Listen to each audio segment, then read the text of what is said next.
Hello everyone, আবার চলে এলাম একটা নতুন ভিডিওর সাথে। তো আজ আমি ঝটপট রেডি হয়ে যাব। আমরা যাব এই সিজনের প্রথম বিয়েবাড়ি।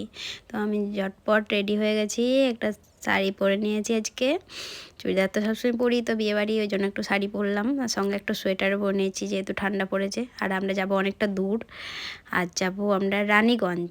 ওখানে যাওয়ার আগে একটু গাড়িতে দাঁড়ালো, তারপর এখানে নাকি আবার লাইন দিয়ে চা খেতে হয়। তো লাইন দিয়েও যাই হোক চাটা খাবে, তো এই চা চলে এসেছে।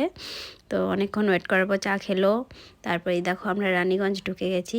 আগে এই জায়গাটাতে আমরা কত ঘুরে বেরিয়েছি, মানে এই জায়গাটাতে পুরো স্মৃতি জড়িয়ে আছে। আমার বিয়ের প্রথম দিন থেকে স্মৃতি এখানেই জড়িয়ে আছে, যেহেতু আমরা এখানে ছিলাম 3-4 মাস মতন। তো যাই হোক, দেখে অনেক কিছু মনে পড়ে যাচ্ছে, কি বলবো। তারপরে ওই দেখো বিয়েবাড়ি চলে এসেছি, গাড়ি পার্কিং করে নিলাম। আর তারপর তো এসে পরে ওদের বন্ধুকে পেয়ে গেছে, কলেজের বন্ধু সব। এই দেখো, এই দাদার বিয়েতে গিয়েছিলাম, যেতাম না কিন্তু এই দাদা আমাদের বিয়ের পর যা হেল্প করেছে সেটা বলার নয় আর কি। তো ওই জন্য বিশেষ করে গেলাম, এত দূর হওয়া সত্ত্বেও মেয়েকে নিয়ে। তো যাই হোক, যেয়ে পরে এই জিলিপি টিলিপি খেয়ে নিলাম, একটু ক্যারতানি মেনে নিলাম, তারপর দিয়ে দিয়েছি বাড়ির দিকে রওনা। তো যাই হোক, তো বেশ অনেক দিনের অনেক কিছু স্মৃতি মনে পড়ে গেল, শহরটাকে দেখে অনেক স্মৃতি জড়িয়ে আছে। তারপর একটু মন খারাপও লাগছিল, বেশ ভালো লাগছিল অনেক দিন পর গেলাম বলে। তারপর চলে এসেছিলাম আমরা বাড়ি। এই দেখো, এখনও মেকআপ যেমনকার তেমন আছে।